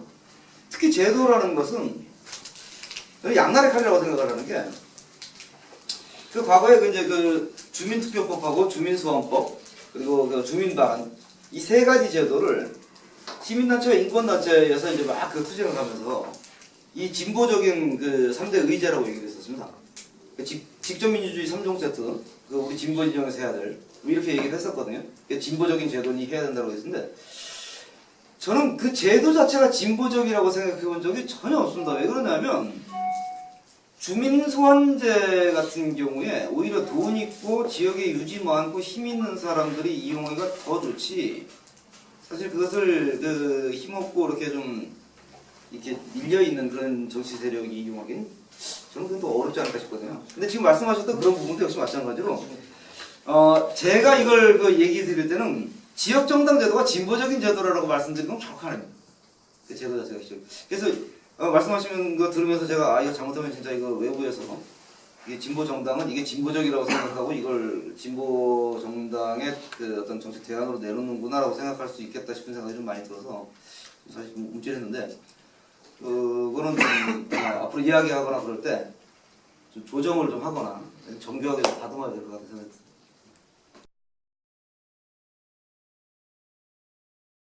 현행 제도, 현재 우리 당력과 준비 정도를 봐서 이제 현행 제도가 유지됐을 때 과연 이제 내년 지방선거에서 결과와 만약 이제 정당 공천제가 폐지되고 소선거구제가 도입됐을 때 어떤 이런 상황에서 우리가 이제 대응했을 때 어떤 결과, 또 유불리라든가 이런 것들에 대해서 혹시 이제 뭐 검토를 해보셨는지 아니면 생각을 해보신 적이 있는지, 뭐 시뮬레이션 해보신 적이 있는지 그냥 순수하게 궁금합니다.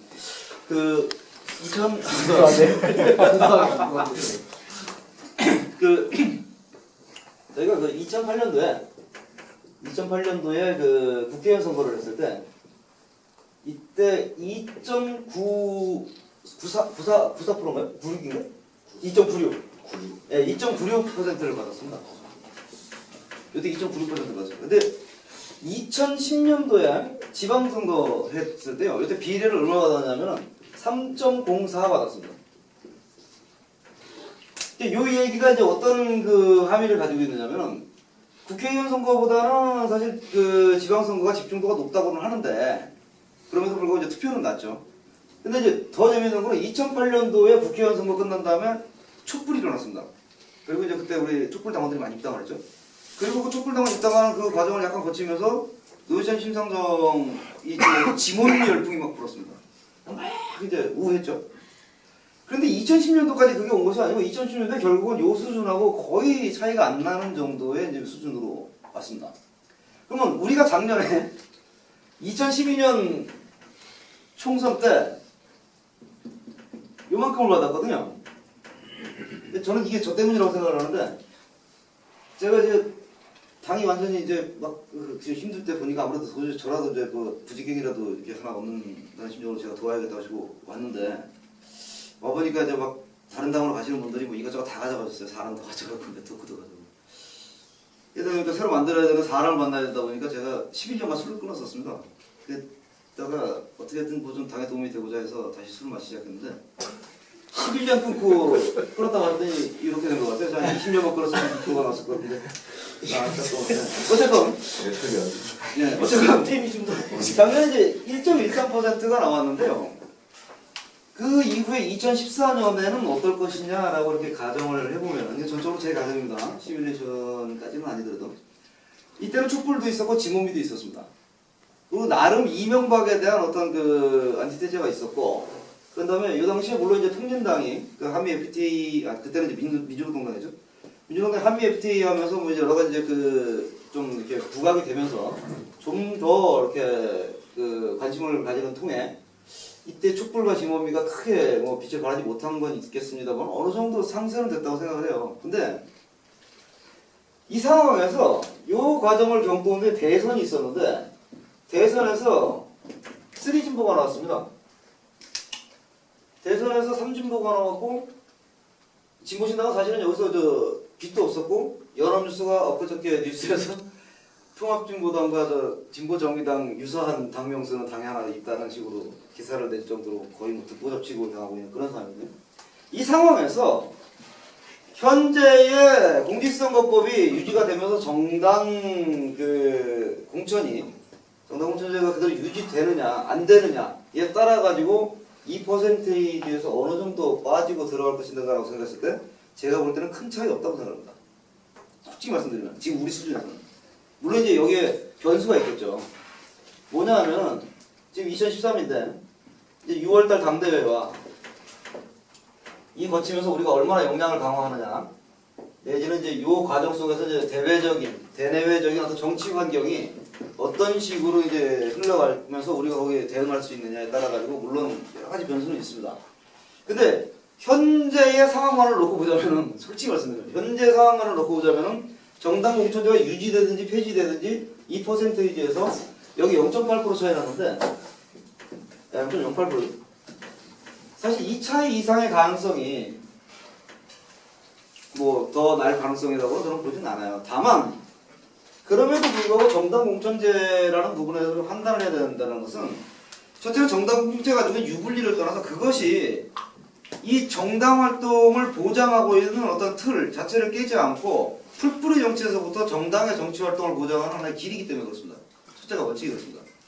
두 번째로는 적어도 정당 공천제가 유지되는 과정 속에서 우리가 비례대표의 확대를 얘기할 수가 있고 그리고 이제 특히 그 속에서 소선거구제로 막 돌리자는 얘기에 대한 방어를 이걸 가지고 또 갈 수가 있다는 거예요. 물론 이제 소선거구제하고 이게 정당 공천제하고 무슨 뭐 상관이 있느냐라고 얘기했지만 정당 공천제가 있을 때 소선거구제가 있는 것과 뭐 중선거구제로 하는 것과는 저는 그래도 약간 차이가 있지 않을까 싶습니다. 특히 소선거구제 같은 경우에 기초지방선거 같은 경우에는 지역을 최대한 쪼개놓으면은 그 동네 유지는 그대로 다 드러나 버리거든요. 이런 상황에서 뭐 저희들이 대적할 방법이 없습니다. 그래서 정당 공천제가 필요하다는 이유는 그런 것들이고 좀 더 환경이 좋아져서 우리가 그 1년 동안에 열심히 그 유권자들과 대중들에게 우리를 인지시킬 수 있는 방법이 있다라면은 정당 공천제가 유지됨으로써 더 나아질 거라고 봅니다. 지금 상황에서는 그렇지만 뭐 그런 가능성이 있다라는 말씀드립니다.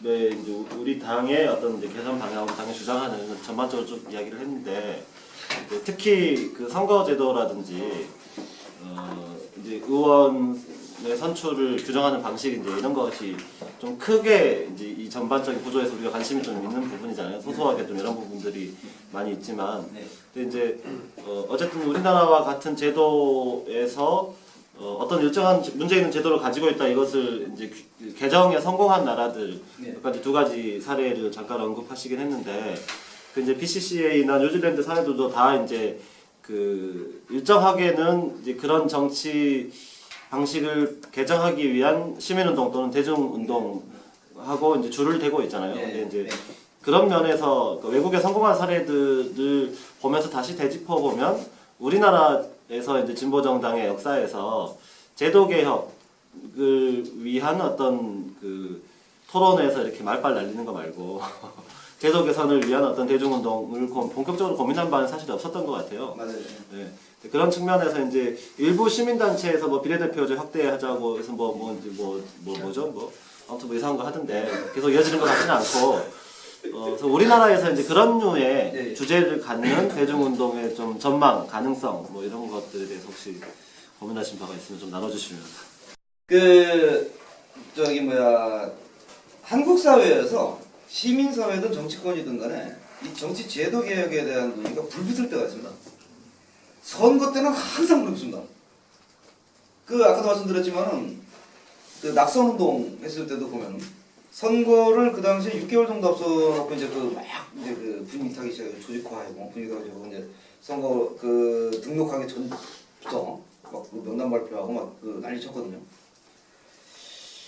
그런데 선거 끝나고 나서 뭐 어떻게 됐느냐면은 그냥 고소고발 당한 거 처리하면서 법원 쫓아다니다가 그냥 그걸로 흐지부지 끝나버렸습니다. 아까 두 군데 사례를 말씀드렸었는데 이 두 군데 사례의 특징은 뭐냐면은 오히려 선거가 시작되기 전에는 사람들이 유권자들이 막 그냥 조직화됐다기보다는 거의 야 이렇게 되지 않겠느냐라는 얘기들을 막 했는데 그것이 막 여론으로 이렇게 뜨니까 정치 지도자들과 정당들이 앞다퉈가지고 자기들 공약으로 가져갔었고 캐나다 사례 같은 경우에는 실행을 했는데 그것이 결론을 못 맺은 거지만은 뉴질랜드 같은 경우에는 정치들이 계속 그냥 모른 척 해버렸거든 끝나고 나면은. 근데 여기서 우리의 그동안의 시민단체라든가 정치권에서도 반대됐던 현상이 나타난 게 여기 선거 끝나고 그들의 행태가 보여진 이후에 뉴질랜드는 막 불붙었고 캐나다 같은 경우에는 조직한 쪽에 막 사람들이 참여를 했다는 거죠. 우리 사회에서 지금 그런 경우가 오히려 저는 이렇게 보면은 이번에 정당 공천제 폐지는 정말 그런 식으로 많은 사람들이 단체들이 막 엮여가지고 아까도 보셨지만 이미 몇 달 전부터 저 전조가 보였거든요. 이거 전국적으로 지역 조직들을 거의 장악을 한 상태에서 지금 사업을 벌였다는 느낌을 굉장히 많이 받았습니다. 지금 오늘 보니까 진짜 그런 증거가 나타나는데 이거 정도를 하는 조직들이 있다라는 거죠. 근데 반대로 이제 이쪽에서 저는 비례대표 확대라든가 이런 거를 하는 조직은 어떻느냐면 결국 이 사람들도 선거 시기 닥쳐오면 이제 해야 되지 않겠느냐 부분 떴다가 선거 끝나면 사그라지는 가장 대표적인 케이스가 결선투표제 조직했던 분들. 그러니까 작년에 총선 끝나자마자 이제 저희 낚시법을 던졌지만 참여대가 바로 물어버렸어요. 그다음에 여기저기 사람 끌어 모으더니 무슨 결투넷이라는 걸 만들어가지고 했는데 그거 3번 모임 가지고 이제 앞으로 대중운동 어떻게 펼쳐나갈 것인가 얘기를 하고 있는데 노회찬 의원께서 법안을 들고 왔어요. 그러더니 우리 법안 준비했습니다. 그냥 내버렸습니다. 그걸. 그리고서 이제 대중운동 끝났죠. 아시겠지만 법안 들어가면 대중운동은 사실 사라지지 않습니다. 이게 그 이후에 법안 집어넣은 다음에라도 어떻게 이제 후속 작업이 돼야 되는데 역시 관행처럼 이제 끝나버렸고 그래서 지금 고민은 저도 많이 있습니다만은 사실상 실물적으로 어떻게 같이 교류할 만큼 좀 시민사회가 성숙되어 있다고 보기 좀 어려운 상황이지만 우리 황정석 동지가 참여하고 있는 조직 같은 경우가 조금 그래도 유지를 해가면서 여론화 작업을 좀 하고 있고요. 그런 다음에 실제 비례대표 확대 문제 같은 경우에는 일부 학자들을 중심으로 해서 조만간에 이거를 좀 준비를 해야 되는 게 아니냐라는 얘기를 좀 하고 있습니다. 선거법, 정치관법 전반에 대한 얘기를 어떻게 해야 되느냐 이 얘기를 하고 있고 아마 올 하반기에 민주주의 환경의회 같은 데서 이제 이 주제를 가지고 이제 포럼을 진행을 할 거고요. 그리고 현재 몇 개 언론 조직과 연관된 학자들이 이 비례대표 확대라든가 정치관계법 그거를 좀 이제 어떻게 하면 여론화시킬 수 있을 것인가에 대한 고민들을 좀 하고 있는 걸로 알고 있습니다. 물론 이 실물로 나타날지에 대해서는 저도 자신은 못하고 있습니다. 그 정도 수준 생각할 겁니다. 저는 이번에 우리 제가 아직 강령 개정 내용을 이렇게 자세하게 보지 못해가지고 근데 거기에 이제 내각제 개헌이라든가 이런 게 포함이 되었는지 이게 좀 궁금하고요. 일단 왜냐하면은 정당명부 비례대표제가 일단 그걸 하려면은 대통령을 뽑는데 승자 독식으로 이렇게 결선 투표제라는 게 있긴 합니다만 대통령을 뽑는데 결과적으로는 이제 딱 한 명을 뽑는 그러한 권력의 정점에 있는 걸 유지하면서 그 유권자 의사가 반영되는 정당명부제를 어떤 그 제도의 근간으로 한다는 게 좀 맞지 않는 측면이 있어서 물론 이렇게 과도기가 있으면 뭐 그거는 뭐 조치할 수 있겠으나 저는 개인적으로는 정당명부제에 기반한 그 내각제로의 개헌이 우리의 좀 일관된 요구가 되어야 어떤 그 정치적 격변의 시기에 그 주요한 이 어떤 흐름을 형성하지 않겠느냐 소위 개혁 진영까지 포함하는 진보 진영에 있어서 그런 고민이 있고요. 그다음에 실제로 이제 뭐 우리가 이제 흔히 잘못 알고 있는 사례 중에 하나가 선진국 일반적인 그 오해를 그렇게 많이 하시더라고요. 선진국들은 투표율이 낮다.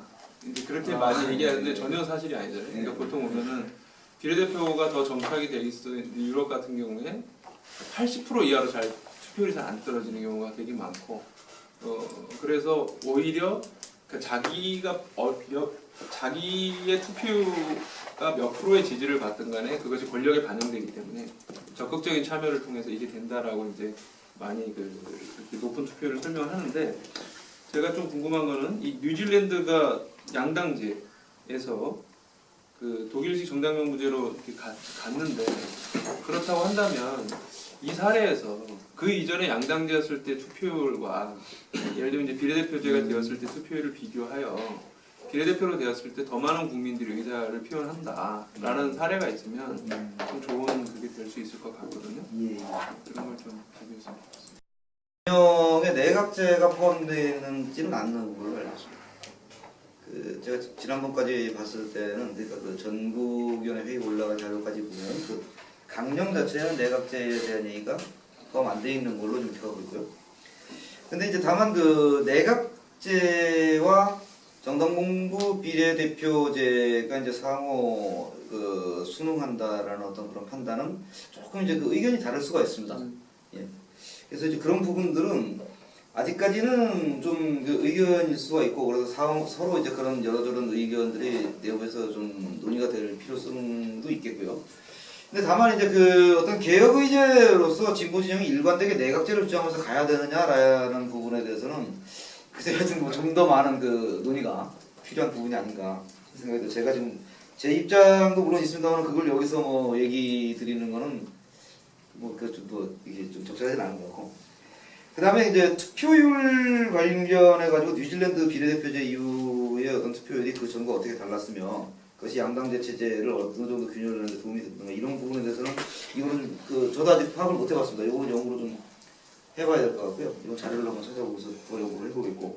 다만 투표율 같은 경우에 그 말씀하신 것처럼 선진국이 투표율 낮다라는 얘기는 좀 이제 거짓말이긴 한데, 그 투표율이 왜 높은가는 사실 선진국은 뭐 내각제거나 뭐 비례대표제거나 뭐 이렇게 어떤 제도가 그렇게 되어 있기 때문이 아니라 실제로 그 선거 운동을 하거나 그 사람들을 유권자들을 끌어들이는 방식이 어떻게 이제 돼 있는가에 따라 좀 달라질 거라고 생각하는데, 예컨대 이제 프랑스가 그 대통령 선거 결선 투표를 하면서 그 결선 투표가 있기 때문에 투표율이 막 이제 높고 뭐 이렇다 하라고 해요. 사실 결선 투표가 있기 때문에 높다기보다는 그 투표를 운영하는 방식에 굉장히 그 이제 우리가 다른 것이 있는 것이, 이 사람들은 우리는 선거인명부가 동사무소에서 나오지 않습니까?